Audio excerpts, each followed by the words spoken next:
आइए शुरू करते हैं न्यूज पथ पर सफर। सबसे पहले ऐसी तस्वीरें जिनका जिक्र सरे रहा है। ये तस्वीरें सुर्खियों में भी है और सोशल मीडिया पर भी है। इनसे आपका बाखबर होना बेहद जरूरी है क्योंकि चौराहे पर इन्हीं की चर्चा है और चर्चा में होली मिलन कार्यक्रम भी है। भगवान बालकृष्ण की नगरी गोकुल में भी होली का उत्साह देखने को मिला। यहाँ श्रद्धालु छड़ी होली खेलते नजर आए। भगवान श्री कृष्ण का जन्म मथुरा में हुआ था, लेकिन उनका बचपन गोकुल में गुजरा। ऐसे में यहाँ ठाकुर जी के बाल रूप के साथ होली खेली जाती है। इस खास मौके पर नंद भवन से लेकर मुरलीधर घाट तक सभी लोग होली के रंग में रंगे नजर आए। यहाँ रंगों और फूल की बारिश की गई। इस उत्सव में महिलाएं भी बड़ी संख्या में मौजूद रहीं।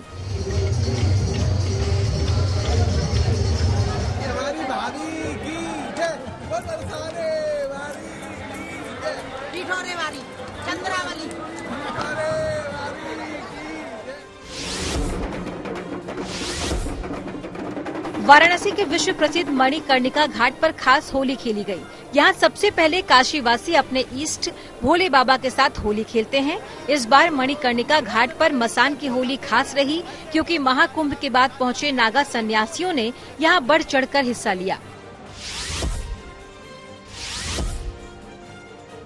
दिल्ली बीजेपी दफ्तर में होली मिलन कार्यक्रम आयोजित किया गया। इसमें दिल्ली की सीएम रेखा गुप्ता समेत कई मंत्री भी शामिल हुए। इस दौरान सभी बीजेपी नेता यहां थिरकते नजर आए। यहां केंद्रीय मंत्री पीयूष गोयल और बीजेपी सांसद अनिल बलूनी भी मौजूद रहे।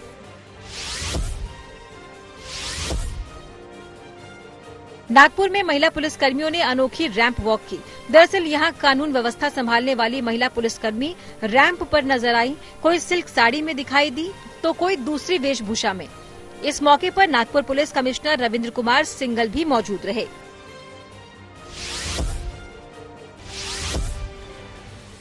राजस्थान के पाली में पर्यावरण को लेकर एक खास कार्यक्रम आयोजित किया गया, जिसमें पर्यावरणविद सोनम वांगचुक और अभिनेत्री दिया मिर्जा भी मौजूद रही। इन सभी ने यहाँ जीव बचाओ पर्यावरण बचाओ के साथ साथ जल जंगल और जमीन संरक्षण का भी संदेश दिया। जिंदगी का सफर सुहाना हो, इसके लिए सावधान रहना जरूरी है। रोजमर्रा की आपाधापी में कुछ देर बैठकर सोचना समझना भी जरूरी है कि आपके आसपास क्या हो रहा है और जो कुछ हो रहा है उससे हमारी जिंदगी, हमारा परिवार कैसे प्रभावित हो सकता है। इसलिए हॉर्न बजाकर बाखबर करने वाली खबर जरूरी होती है। और आज की ये खबर गैंगस्टर अमन साव के एनकाउंटर से जुड़ी है। 17 साल की उम्र में क्राइम की दुनिया में कदम रखने वाले झारखंड के कुख्यात गैंगस्टर अमन साव को पुलिस ने एनकाउंटर में ढेर कर दिया। झारखंड पुलिस उसे रायपुर से रांची ला रही थी, लेकिन पलामू में पुलिस की जीप पलट गई और अमन साव पुलिस की राइफल छीनकर भागने लगा और पुलिस पर फायरिंग भी की, लेकिन पुलिस के जवाबी हमले में वो मारा गया। ऐसे में जरूरी है कि अमन साव जैसे तमाम गैंगस्टर और अपराधियों को लेकर खुद भी सतर्क हो जाएं और दूसरों को भी सावधान करने के लिए हॉर्न बजाएं।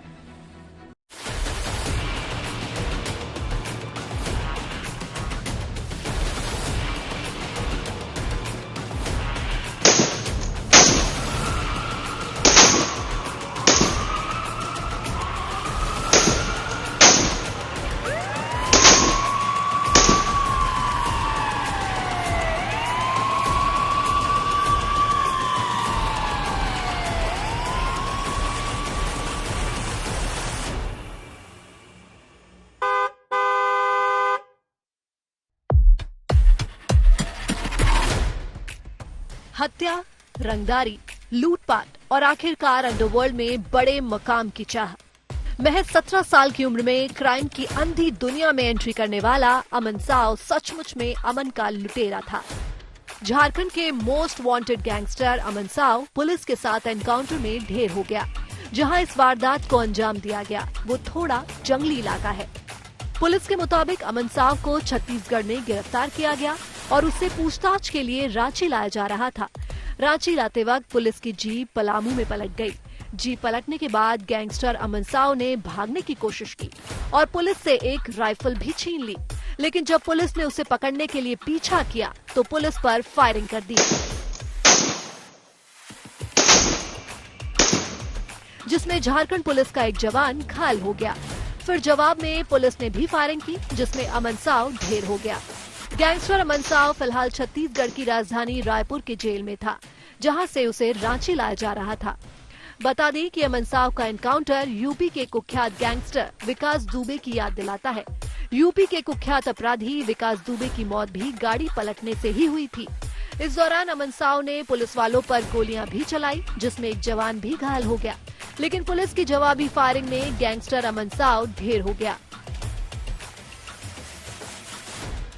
झारखंड में पहली बार यूपी के बाद किसी गैंगस्टर का एनकाउंटर किया गया है, वो भी रिमांड पर लेकर लाए जाने के दौरान।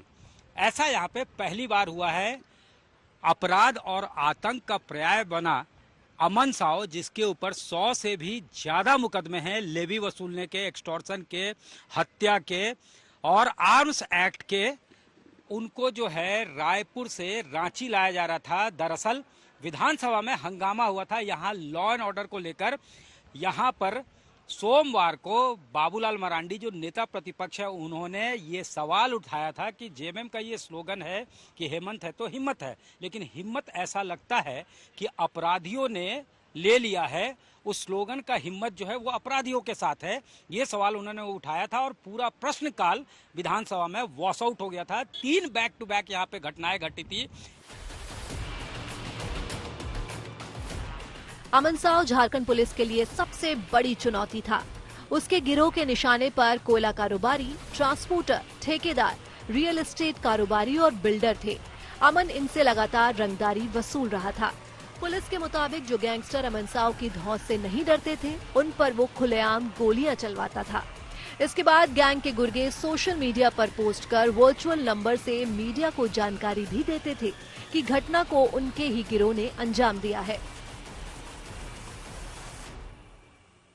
अब ये बताया जा रहा है कि जब वो आ रहे थे, उनको लाया जा रहा था रांची के रास्ते में, पलामू के चैनपुर पुलिस स्टेशन के तहत ये जगह पड़ता है, जहां ये बताया गया कि पेड़ जो है वो काट कर सड़क पे रख दिए गए थे और जो आगे गाड़ी चल रही थी उस पर बम जो है फेंका गया और उसके बाद इनको छुड़ाने की कोशिश की जाती है अमन साव को। और उसने भी इंसास राइफल ATS उनको लेकर आ रही थी।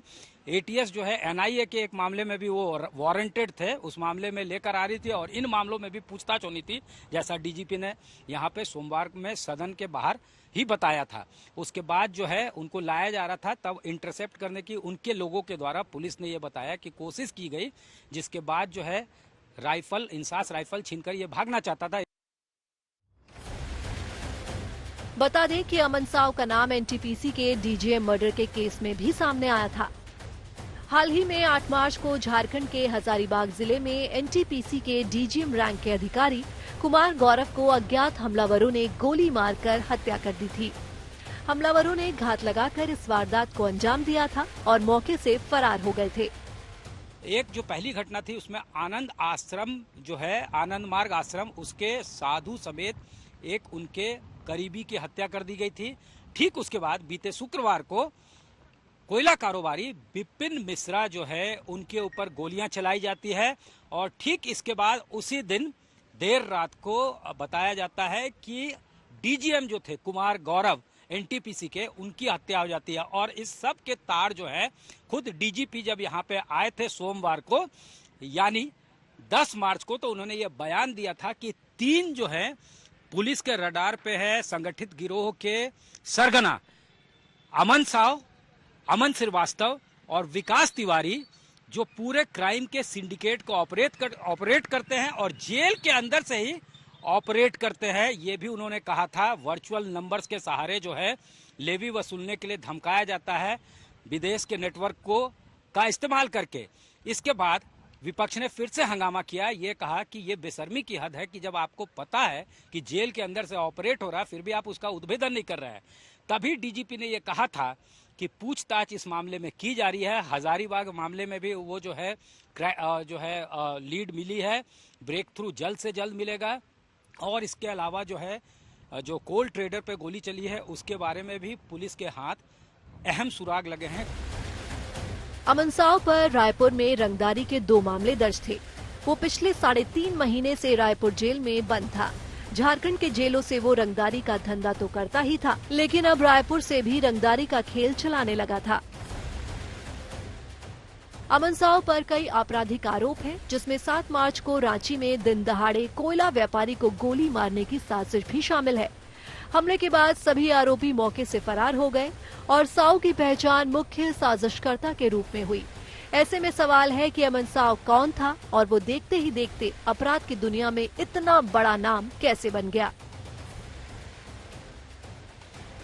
रांची के छोटे से गांव मतबे का रहने वाला था। अमन पर कोयला व्यापारियों से रंगदारी, लेवी, वसूली और हत्या जैसे मामले दर्ज हैं। झारखंड से उसके खिलाफ 100 से अधिक मामले दर्ज हैं। अमन पहले एक हार्डकोर माओवादी था और बताया जाता है कि उसने 2013 में अपना खुद का गैंग बनाया था। पहली बार 2019 में गिरफ्तार हुआ, लेकिन 29 दिसंबर 2019 में फरार हो गया। 3 साल बाद जुलाई 2022 में दोबारा गिरफ्तार किया गया। जेल से ही गैंग को ऑपरेट करने की भी बात सामने आई।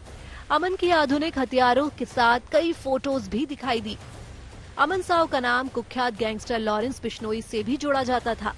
जानकारी के मुताबिक अमन साव लॉरेंस बिश्नोई को गुर्गे सप्लाई करता था और बदले में उससे हाईटेक हथियार लेता था।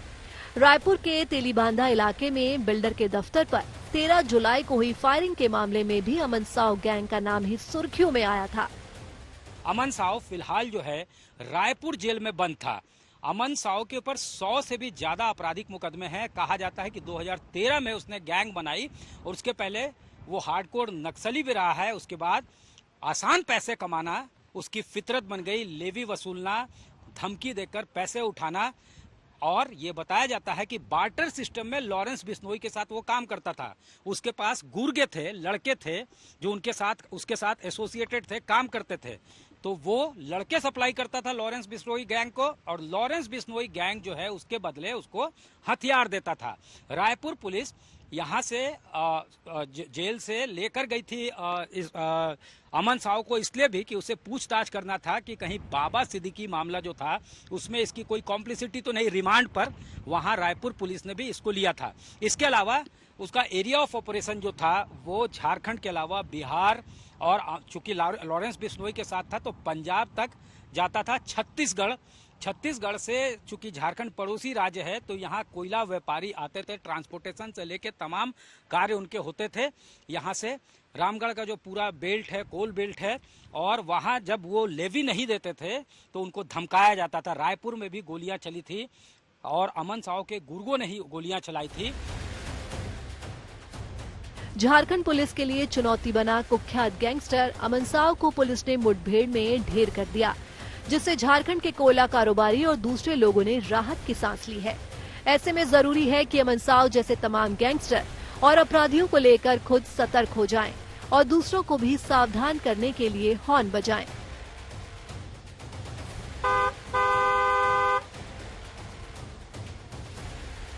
रांची से सत्यजीत कुमार के साथ पलामू से करुणा करने की report, good news today. Kejriwal को लगा बड़ा झटका। ये सीधे आपको लिए चलते हैं न्यूज एक्सप्रेसवे पर, जहां देश भर की कुछ और जरूरी खबरें कर रही हैं आपका इंतजार। प्रधानमंत्री नरेंद्र मोदी मॉरिशस के 2 दिन के दौरे पर हैं। वो बुधवार को मॉरिशस के राष्ट्रीय दिवस समारोह में शिरकत करेंगे। इससे पहले मंगलवार सुबह पीएम का एयरपोर्ट पर भव्य स्वागत किया गया। भारतीय समुदाय के लोगों ने भोजपुरी गीत गवई गाकर पीएम का स्वागत किया।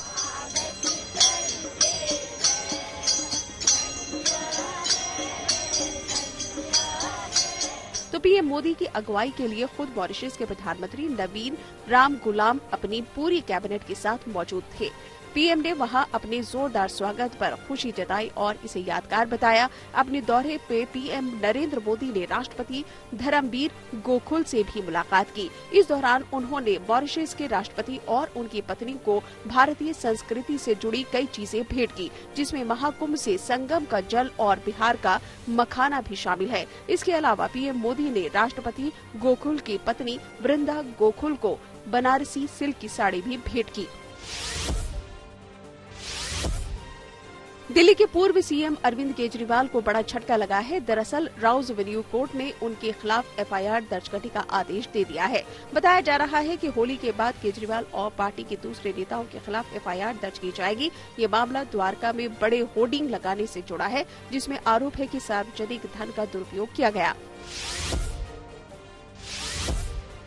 एक देश एक चुनाव को लेकर एक बार फिर से संसदीय समिति की बैठक हुई। इस मौके पर पूर्व CJI justice Ranjan Gogoi, Delhi high court के पूर्व चीफ जस्टिस राजेंद्र मेनन भी मौजूद रहे। उन्होंने संसदीय समिति के सामने एक देश एक चुनाव मुद्दे पर अपनी राय रखी और कुछ सुझाव भी दिए।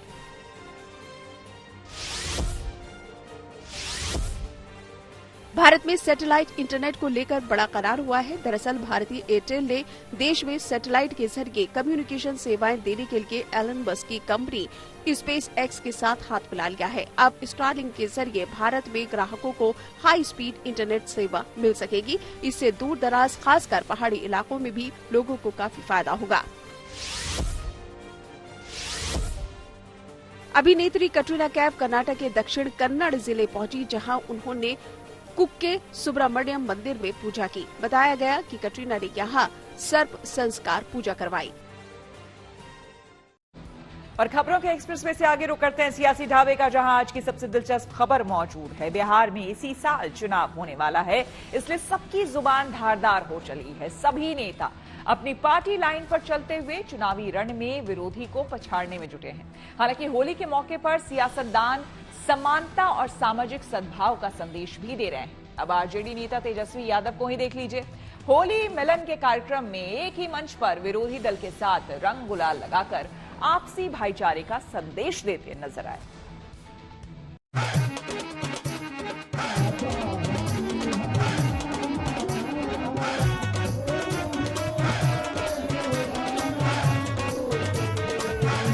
बिहार की सियासत पर जब होली का रंग चढ़ता है तो पार्टियों की लकीरें मिट जाती है। ये हमेशा से होता आया है, इस बार भी हुआ। हर रोज एक दूसरे पर जुबानी तीर छोड़ते नेता होली के कार्यक्रम में अबीर गुलाल लगाते नजर आए। बिहार में इसी साल चुनाव होने वाला है, इसलिए सबकी जुबान धारदार हो चली है। सभी नेता अपनी पार्टी लाइन पर चलते हुए चुनावी रण में विरोधी को पछाड़ने में जुटे हैं। पर जैसा महाभारत काल में हुआ करता था, सूर्यास्त के बाद युद्ध रोक दिया जाता था, ठीक उसी तरह होली के मौके पर बिहार में भी सियासी युद्ध विराम हुआ है। नेताओं की जुबान पर एक दूसरे के लिए कड़वे बोल की जगह होली की शुभकामनाएं हैं।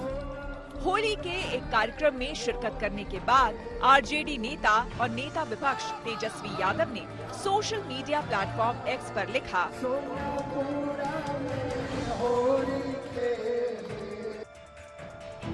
होली के रंग बेरंगा पक्ष विपक्ष, ऊर्जा, प्रेम, एकता, समानता और सामाजिक सद्भाव की उत्सव होली के रंग एवं उल्लास का सभी स्नेहपूर्वक आनंद लें। सामाजिक सद्भावना की ऐसे ही संदेश सभी पार्टियां दे रही हैं। तो ये रंगों का त्योहार है और सब लोग रंगों में सराबोर हो जाते हैं और सब रंग आपस में मिल जाता है। उसी प्रकार से संपूर्ण समाज आपस में मिल जाता है और मिल के इस होली को हम सब लोग मनाते हैं सौहार्द के वातावरण में। और इस साल की भी जो होली है वो होली विशेष होली होगी। पर जब पूरे राज्य पर धीरे धीरे चुनावी रंग हावी हो रहा हो तो सियासी मुद्दे होली के रंगों में भी खुलने लगते हैं। जब ज्यादातर नेता होली पर सद्भावना की बात कर रहे हैं, तब बीजेपी के विधायक हरिभूषण ठाकुर बचौल ने होली पर मुसलमानों को नसीहत देकर होली के रंग में विवाद तो घोल ही दिया। साल में 52 बार जुम्मा आता है और जुम्मे के दिन ही होली है। होली साल में एक बार आता है। रंग अबीर का उत्साह उमंग का यो त्योहार है। अगर मुस्लिम बंधुओं का करेजा बड़ा हो तो घर से बाहर निकले। अगर रंग अबीर लग भी जाए तो बुरा नहीं माने, नहीं तो उस दिन परहेज करे, घर पर ही वो अपना उत्सव मना ले। किसको साथ रहना है नहीं रहना है ये इसकी चिंता नहीं करे। और ये नई बात नहीं है, इस देश का जो साझा विरासत है, हमारे जो पुरखों ने जो इस देश की मिट्टी में जो खूबसूरती पैदा की है, इनके जैसे लोग पाखंडवाद लोग नफरत फैलाने की बात करते हैं। इनको क्या चिंता है कि कौन कहाँ रहे नहीं रहे, ये सनातनी भी नहीं है। अगर यह सनातनी होते तो इस तरह की भाषा का प्रयोग नहीं करते। अमूमन होली के मौके पर सियासत नहीं होती, पर बिहार में चुनावी सीजन है। अपने अपने वोट बैंक पर नेताओं की नजर है और होली का मौका है।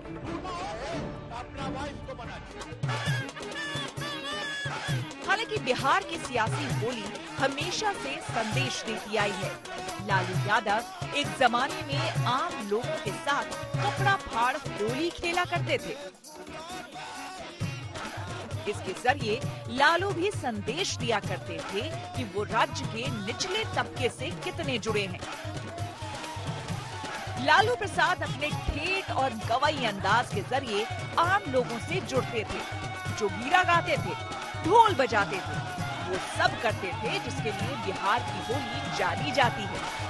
मीरगंज में मिल चला है डोंगा बड़ा भारी, काली बाबू मिल चलाया डोंगा गया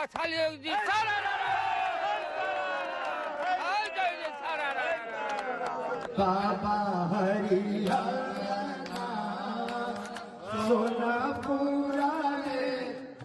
बिहार में फिर होली हो रही है, पर इस बार इसमें धर्म का तड़का लगा है। नेताओं की कोशिश है कि झोली में गिरने वाले वोटों का रंग फीका ना पड़े।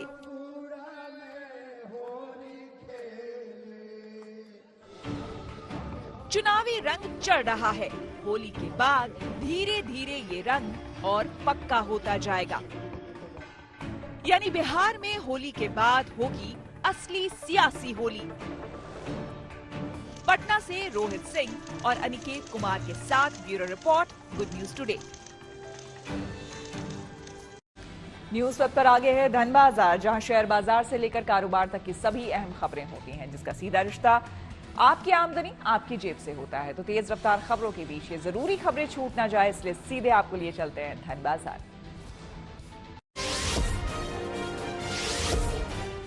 हफ्ते के दूसरे कारोबारी दिन शेयर बाजार में काफी उतार चढ़ाव देखने को मिला। मंगलवार को सेंसेक्स 13 अंक फिसलकर 74,102 पर बंद हुआ। हालांकि निफ्टी में मामूली बढ़त दर्ज की गई। ये 38 अंक चढ़कर 22,498 पर बंद हुआ। मंगलवार को दिल्ली सर्राफा बाजार में सोने की कीमतों में हल्की तेजी दर्ज की गई। सोना 40 रुपए महंगा हो गया। इसके साथ साथ दिल्ली में 10 ग्राम सोने की कीमत बढ़कर 88,790 रुपए हो गई, लेकिन चांदी के भाव में नरमी रही। ये 350 रुपए सस्ती हो गई। फिलहाल दिल्ली में 1 किलो चांदी की कीमत 98,900 रुपए है। शुक्रवार को डॉलर के मुकाबले रुपए में मजबूती दर्ज की गई। रुपया 10 पैसे बढ़ गया। इस तरह $1 के मुकाबले रुपए की कीमत बढ़कर अब 87 रुपए 21 पैसे दर्ज हो गई है।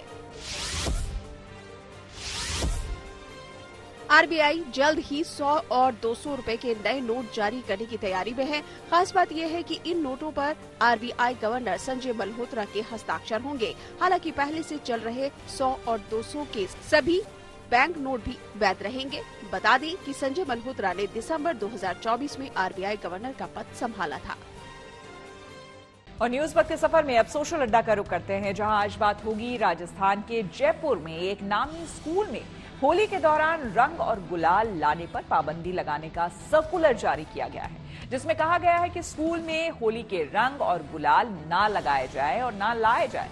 अगर कोई छात्र सर्कुलर का उल्लंघन करता पाया गया तो उसे परीक्षा में बैठने की अनुमति नहीं दी जाएगी। स्कूल की इस चेतावनी पर राजस्थान की सियासत में तूफान मच गया।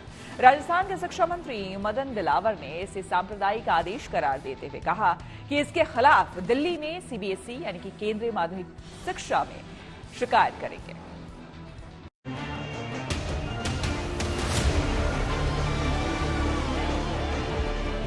होली पर आया स्कूल से फरमान।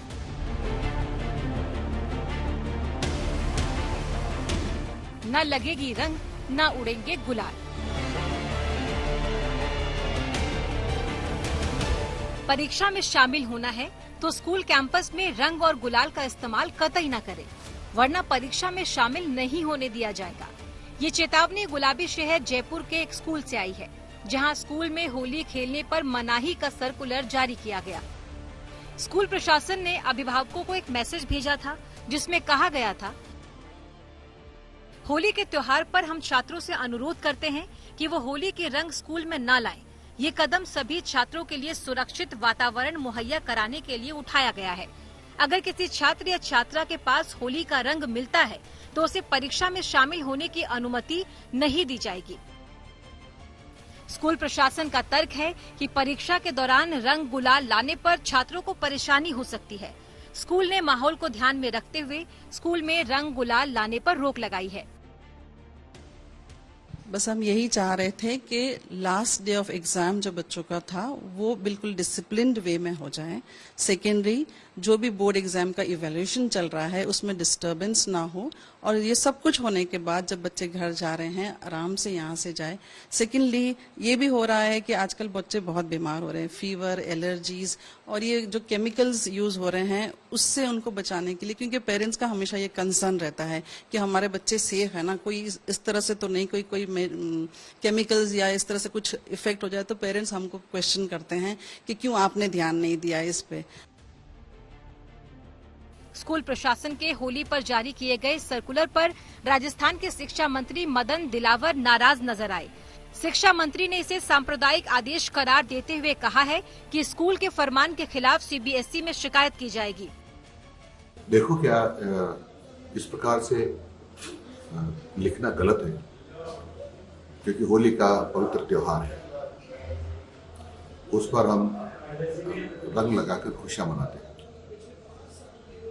परंतु क्योंकि ये सीबीएसई से संबंध रखते हैं, हम सीबीएसई को लिखेंगे कि क्यों नहीं इनकी मान्यता रद्द कर देनी हो अनुसार, क्योंकि ये आस्था से जुड़े जो हमारे त्योहार हैं उन पर टीका टिप्पणी कर रहे हैं।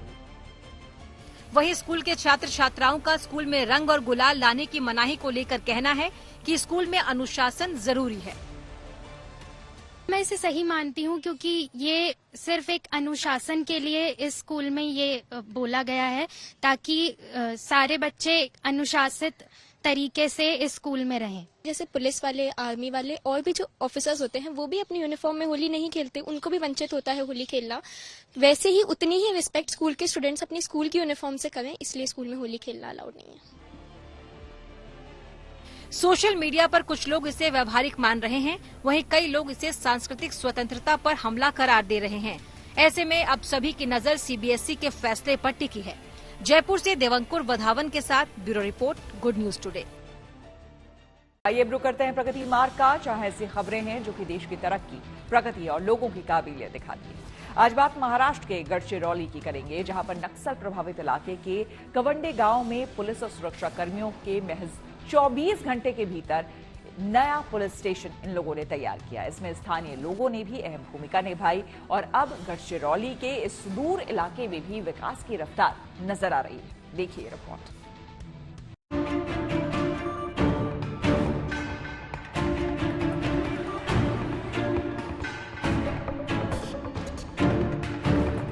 ये तस्वीर महाराष्ट्र की गढ़चिरौली की है, जहां महज 24 घंटे में नया पुलिस स्टेशन तैयार किया गया है। छत्तीसगढ़ सीमा पर पड़ने वाला महाराष्ट्र का कंवेड़े गांव कुछ साल पहले एक नक्सलियों का गढ़ हुआ करता था, लेकिन अब इस इलाके के लोग नक्सलियों के आतंक से बेखौफ और आजाद हो चुके हैं। महाराष्ट्र पुलिस की C60 कमांडो बम निरोधक दस्ते की टीम और 500 से ज्यादा पुलिसकर्मियों ने मिलकर ये पुलिस स्टेशन बनाया है। साथ ही इलाके से नक्सलियों के वजूद के रूप में मौजूद स्मारक को भी मिटाने की कवायद शुरू कर दी है, जिसे नक्सलियों ने क्षेत्र में दहशत फैलाने और अपनी मौजूदगी साबित करने के लिए बनाया था। ठीक छत्तीसगढ़ सीमा पर आज हमने कवंडे पुलिस स्टेशन का अनावरण किया है। छत्तीसगढ़ की सीमा यहाँ से केवल 100 मीटर दूर है और ये हमारे 3 आउटपोस्ट की जो श्रृंखला थी, पेनगुंडा, नेलगुंडा और आज कवंडे, ये 3 श्रृंखला इस एक्सेस की आज कंप्लीट किया है। इस एरिया की लगभग 200 स्क्वायर किलोमीटर की सिक्योरिटी वैक्यूम कम करने में गढ़चिली पुलिस दल को इसके कारण सफलता मिलेगी। इस एरिया के सर्वांगीण विकास, पिछले 2 दिन से हमारे लोग रोड बना रहे थे 7 और 8 तारीख को यहाँ तक पहुँचने के लिए। 2 दिन रोड बनाने के बाद आज हमारे लोग यहाँ पर पहुँच पाए हैं और एक दिन में ये पुलिस स्टेशन की स्थापना कर रहे हैं।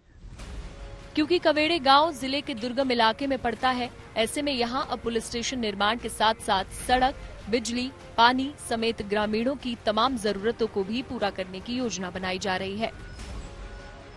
जिले के पुलिस अधीक्षक नीलोत्पल का मानना है कि अगले कुछ महीनों में ही छत्तीसगढ़ सीमा पर बसे महाराष्ट्र के कवेड़े गांव की तस्वीर बदल जाएगी। इस एरिया में रोड्स, ब्रिजेस, मोबाइल टावर्स और बाकी जो पायाभूत सुविधाएं हैं, ये यहाँ पे पहुंचने के लिए गढ़चिली पुलिस दल जिला प्रशासन के साथ समन्वय रख करके इस एरिया की अगले 6 महीने में आपको पूरा नक्शा चेंज होता हुआ दिखेगा और इस एरिया की सर्वांगीण विकास होते हुए दिखेगी। और माओवादियों का जो प्रभाव था इस क्षेत्र में, कोई आने से डरते थे, ये पूर्ण रूप से खत्म करने में गढ़चिली पुलिस दल अगले 2 महीने में काम करेगी। जाहिर है छत्तीसगढ़ के साथ साथ महाराष्ट्र के कुछ जिलों में नक्सलियों की अब भी अच्छी खासी पैठ है। लिहाजा प्रशासन की कोशिश यही है कि उन क्षेत्रों को भी विकास की मुख्य धारा से जोड़ा जाए और लोगों को नक्सलियों के प्रभाव से मुक्ति दिलाई जाए। गढ़चिरौली से वेंकटेश के साथ bureau report, good news today. पहलवानों के लिए गुड न्यूज। जी हाँ, खेल जगत से जुड़ी ऐसी ही कुछ जरूरी खबरों को जानने के लिए आइए आपको लिए चले खेल चक्कर। खेल मंत्रालय ने भारतीय कुश्ती महासंघ को बड़ी राहत दी। दरअसल उसने महासंघ पर लगा निलंबन हटाने का फैसला लिया। इसी के साथ अब घरेलू प्रतियोगिताओं के आयोजन और ट्रायल का रास्ता भी साफ हो गया है। IPL team Lucknow super giants को बड़ा झटका लगा। खबर है कि टीम के युवा तेज गेंदबाज मयंक यादव अगले सेशन के शुरुआती मुकाबलों से बाहर हो सकते हैं। कहा जा रहा है कि वो अब भी चोट से उबर नहीं पाए हैं। मयंक यादव ने अपनी स्पीड से सभी को प्रभावित किया था और उन्हें लखनऊ सुपर जायंट्स ने 11 करोड़ रुपए में रिटेन किया था।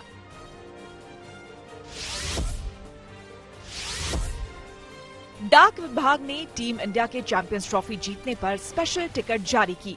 इसमें भारत का विजयोत्सव लिखा हुआ है। साथ ही इसी टिकट पर आईसीसी चैंपियंस ट्रॉफी 2025 भी लिखा है।